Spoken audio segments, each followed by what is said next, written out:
और अब मौसम की बात कर लेते हैं। प्रदेश में आज से मौसम में बदलाव आएगा। पश्चिमी विक्षोभ के एक्टिव होने से तापमान में बढ़ोतरी होने की संभावना है। उत्तर पश्चिम के जिलों में हल्के बादल छा सकते हैं। 22 और 23 जनवरी को हल्की बूंदाबांदी की भी संभावना है। बीकानेर जयपुर संभाग में एरिया में ऊंचाई पर हल्के बादल छाने की संभावना है। तो प्रदेश के 10 शहरों का न्यूनतम तापमान 5 डिग्री सेल्सियस से नीचे दर्ज हुआ है। हनुमानगढ़, अलवर के ग्रामीण इलाकों और आसपास के एरिया में पाला पड़ने से ओस की बूंदें जमकर बर्फ बन गई है। सीकर में तापमान 3 डिग्री के करीब पहुंचा है, लेकिन पश्चिमी विक्षोभ के आने से, एक्टिव होने से तापमान में बढ़ोतरी दर्ज की जा सकती है और अब हो सकता है कि तापमान जो है वो बढ़े, जिससे थोड़ी राहत सर्दी से मिलती हुई नजर आएगी।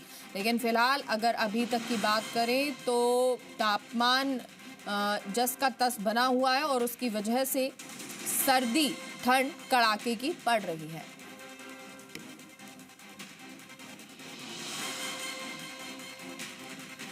और इसी पर ज्यादा जानकारी ले लेते हैं। जयपुर से आशुतोष हमारे साथ जुड़ गए और 12 से राम मेहता हमारे साथ जुड़ गए हैं। जयपुर का पहले रुख करते हैं। और आशुतोष, जयपुर की बात करें, इस वक्त मौसम का क्या हाल है और पूरे राजस्थान को लेकर मौसम विभाग का क्या कुछ कहना?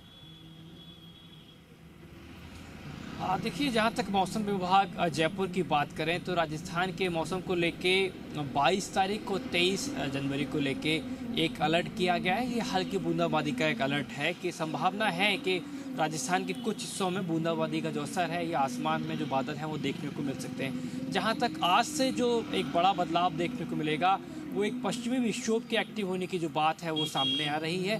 संभावना जताई जा रही है कि इसके एक्टिव होने के साथ साथ जो दिन का तापमान है उसमें बढ़ोतरी होगी। और जहाँ तक राजधानी जयपुर में दिन के तापमान की बात करें तो लगातार बढ़ोतरी का असर देखने को मिलता है।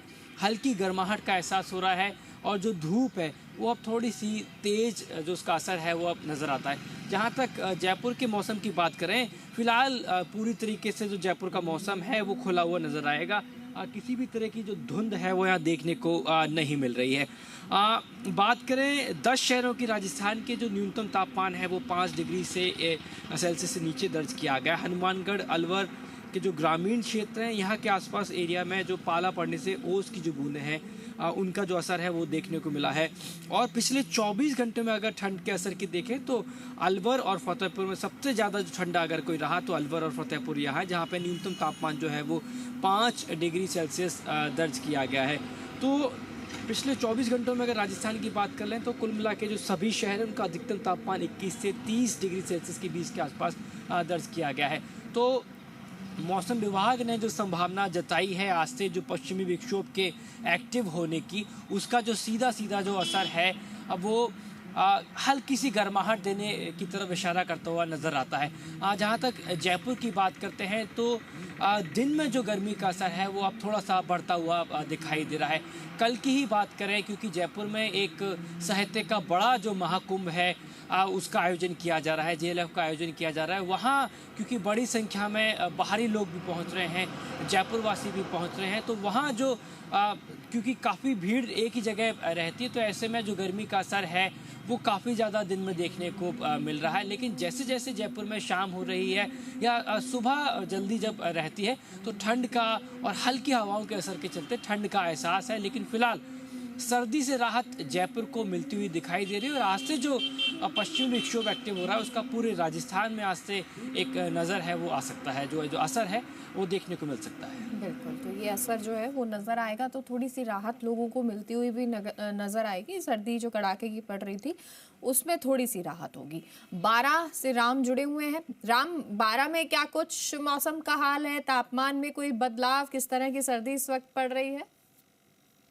नहीं, बिल्कुल बताना चाहेंगे। लगभग 6:30 बजे तक तो यहाँ पर कई जगह पर धुंध छाई गई थी। उसके अलावा इसके बाद से मौसम लगातार खुला हुआ है। अभी भी धुंध का असर बिल्कुल नाम मात्र का नजर आ रहा है। रोडों पे वाहन बाकायदा चल रहे हैं। हालांकि अभी सूरज नहीं निकला है, लेकिन सर्दी का असर अभी देखने को मिल रहा है। लगभग टेम्परेचर की बात करें तो 8 डिग्री टेम्परेचर न्यूनतम यहाँ पर दर्ज किया गया और धीरे धीरे सर्दी का असर कम होता नजर यहाँ पे आ रहा है। लोगों को राहत सर्दी से मिल रही है।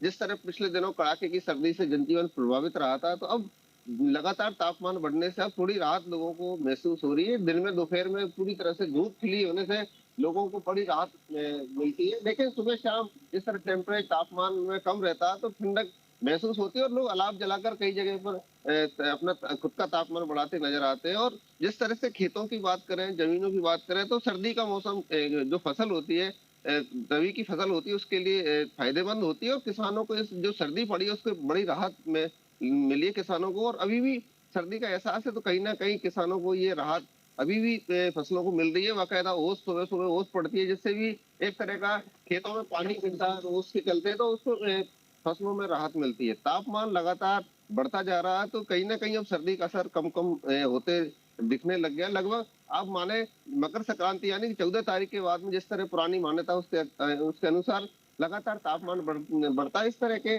पुरानी मान्यता है कि जैसे ही मकर संक्रांति समाप्त होती है उसके बाद से तापमान लगातार बढ़ता रहता है। बिल्कुल। और उत्तरायण हो जाता है और उत्तरायण के बाद ये माना जाता है कि जो धूप में तेजी है वो आ जाती है। हालांकि मौसम थोड़ा शिफ्ट हुआ है और ऐसे में सर्दी अब लेट तक पड़ती है, तो और एक बार हो सकता है दोबारा से सर्दी भी आए। लेकिन आशुतोष, किसानों के लिए ये मौसम आने वाला वक्त जो है वो क्या कुछ कैसा रहने वाला है? मौसम विभाग का क्या कुछ कहना?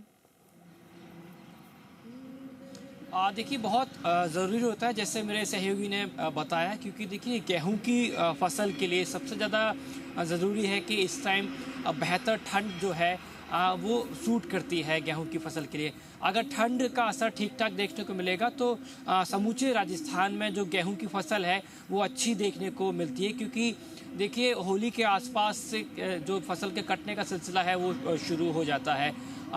तो ये देखने को मिल रहा है और किसानों से भी हमारी लगातार बातचीत होती रहती है, फीडबैक भी उनका लगातार आता रहता है कि ठीक ठाक अगर ठंड पड़ती है तो उसका एक पॉजिटिव जो सकारात्मक असर है वो देखने को मिलता है सीधे तौर पे खेती पे। लेकिन राजस्थान में आप देखने को मिलेंगे कि दिसंबर तक जो ठंड का एहसास था वो बेहद हल्का रहा था। जनवरी में भी अगर बात करें तो करीबन कमोबेश एक सप्ताह ऐसा था जहाँ पे ठंड का बहुत ज़्यादा असर, फॉग का बहुत ज़्यादा असर, पाले का बहुत ज़्यादा असर देखने को मिला था। और अभी तक मावठ जिसका इंतज़ार किया जाता है कि मावठ फसल के लिए बहुत अच्छी रहती है, मौसम में जो एक बदलाव आता है उसके लिए उसका एक बहुत बड़ा अच्छा संकेत होता है, तो अभी तक मावठ का असर देखने को नहीं मिला है। पिछले हफ्ते की बात करें तो मौसम विभाग ने कहा था कि 20 जनवरी के आसपास मावठ का असर देखने को मिल सकता है। हालांकि अब अंदेशा ये जताया जा रहा है कि संभावित तौर पर राजस्थान के कुछ हिस्सों में 22 और 23 जनवरी को मावठ का असर देखने को मिल सकता है। तो अगर मावठ का असर देखने को मिलता है तो उससे ठंड का एहसास तो होगा ही, लेकिन फसल के लिए जो बड़ी हल्की हल्की जो मावठ की बारिश जो होती है वो बेहद फ़ायदेमंद होती है और सीधा फ़ायदा पहुंचता है हमारे किसान भाइयों को। तो मावठ का भी किसान भाइयों को इंतज़ार है, राजस्थान को इंतज़ार है, क्योंकि काफ़ी देरी से राजस्थान में जो ठंड का असर है वो देखने को मिला है। मौसम में एक बड़ा जो बदलाव है वो देखने को मिल रहा है, वो नजर आने लग गया है। किसानों को सबसे बड़ी अच्छा, 12 की बात कर लेते हैं। और राम, आने वाले दिनों में 12 वासियों के लिए कुछ ठंड को लेकर मौसम विभाग की तरफ से अलर्ट है? जी, इस तरह से मौसम विभाग का अलर्ट है कि 12 जिले में लगातार तापमान बढ़ेगा और जो वर्ष 22-23 तारीख को हो सकता है मावठ पड़ जाए तो और बड़ी राहत यहाँ पे मिलेगी। और मावठ पड़ती है तो दोबारा ठंडक आ सकती है, लेकिन मावठ से भी राहत मिलने वाली है। लेकिन जिस तरह से जानकारी मौसम विभाग द्वारा दी गई कि अब तापमान का बढ़ना शुरू होगा और आज लगभग 8 डिग्री टेम्परेचर आज 12 में दर्ज किया गया है और अधिकतम 25 डिग्री तक टेम्परेचर पहुंच रहा है। तो कहीं ना कहीं तापमान लगातार अब बढ़ेगा, क्योंकि जो जनवरी का महीना जब जैसे लास्ट महीना आता है, जनवरी खत्म होता जाता है, इस तरह से लगातार तापमान बढ़ता है और फरवरी और मार्च में किसानों की फसलें तैयार होना शुरू हो जाती है। 15 फरवरी के आसपास जो सरसों की फसल है वो कटना शुरू हो जाती है, पकना शुरू हो जाती है। जैसे धूप पड़ेगी तो कहीं ना कहीं फसल पकेगी और होली का त्योहार आता है उसके बाद में गेहूं की फसलें को कटना शुरू होता है। तो कहीं ना कहीं जैसे जैसे तापमान बढ़ेगा फसलों को पकना शुरू हो जाता है। तो तापमान बढ़ेगा तो अब किसानों को भी राहत मिलने वाली है और इसके अलावा लोगों की आमजन जो सर्दी से प्रभावित है उनको भी राहत कहीं ना कहीं मिलने वाली है। चलिए ठीक है, बहुत बहुत शुक्रिया आशुतोष आपका भी और राम आपका भी इस तमाम जानकारी के लिए। तो